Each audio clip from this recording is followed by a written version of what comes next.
Guys, saya baru saja mendapatkan pertanyaan, apakah masjid harus dihibahkan ke pemerintah atau seperti apa? Pertanyaan ini menarik karena ternyata masih banyak masyarakat yang mengira bahwa sebuah masjid harus menjadi aset pemerintah agar bisa digunakan untuk beribadah atau agar aktivitasnya tidak bermasalah di kemudian hari.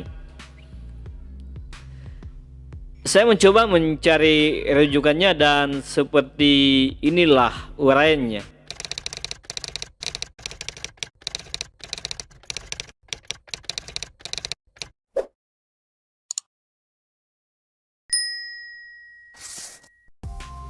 Secara hukum tidak ada aturan yang mewajibkan masjid yang dibangun oleh perorangan, keluarga, yayasan maupun lembaga dakwah untuk dihibahkan kepada pemerintah.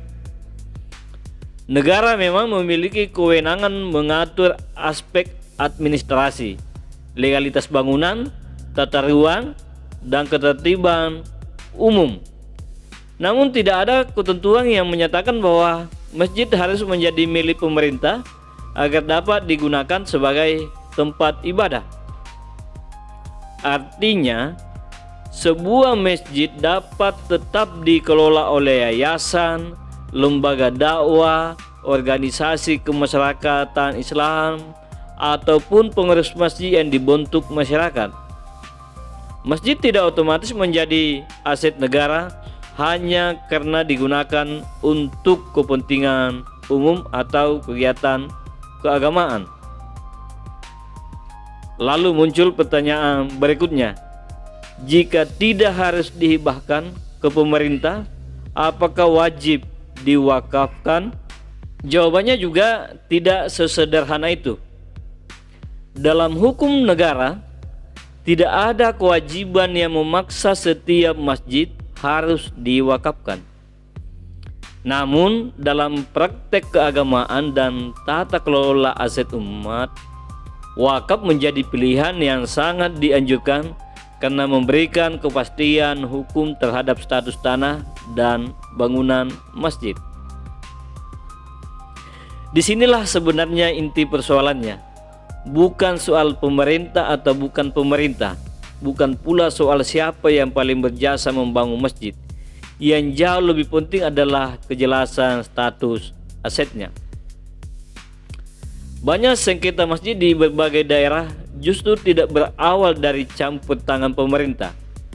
Persoalan muncul ketika tanah yang digunakan tidak memiliki status yang jelas, dokumen wakaf tidak pernah dibuat, atau batas antara aset pribadi dan aset umat menjadi kabur.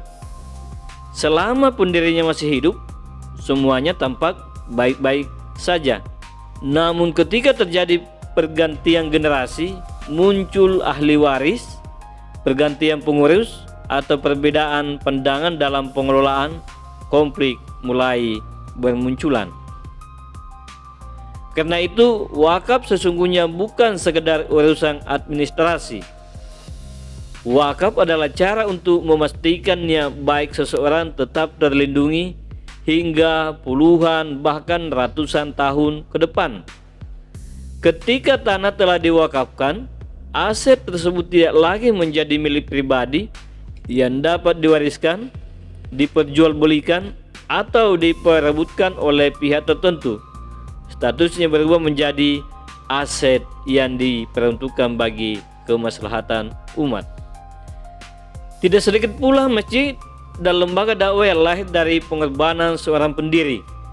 Ia membeli tanah dengan uang pribadinya, membangun masjid, lalu mewakafkannya kepada lembaga dakwah yang bahkan ia pimpin sendiri. Sebagian orang memandang bahwa hal itu dengan curiga. Padahal secara hukum maupun syariat, hal tersebut diperbolehkan. Yang menjadi ukuran bukan siapa ketuanya, melainkan apakah aset tersebut benar-benar telah dipisahkan dari kepentingan pribadi dan dikelola sesuai tujuan wakaf. Jika seseorang mewakafkan tanah kepada lembaga yang dipimpinnya sendiri, maka setelah wakaf itu sah, tanah tersebut bukan lagi miliknya. Ia hanya menjadi pengelola atau penjaga amanah. Ketika suatu hari ia meninggal dunia, mengundurkan diri, atau digantikan oleh pengurus lain, aset wakaf itu tetap berada pada lembaga dan tujuan yang telah ditetapkan sejak awal. Karena itu, anggapan bahwa masjid harus dihibahkan kepada pemerintah agar dapat beroperasi sesungguhnya tidak menyentuh pokok persoalan. Yang lebih penting adalah memastikan bahwa status tanahnya jelas, legalitasnya tertata, pengelolaannya transparan, dan orientasinya tetap untuk kepentingan jamaah.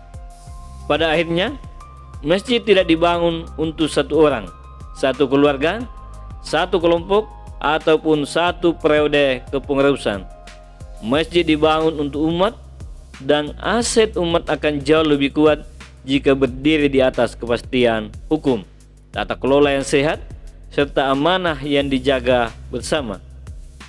Sebab masjid yang kokoh bukanlah masjid yang menjadi milik pemerintah, melainkan masjid yang statusnya jelas, pengelolaannya dipercaya, dan keberadaannya benar-benar menghadirkan manfaat bagi masyarakat luas. Assalamualaikum warahmatullahi wabarakatuh.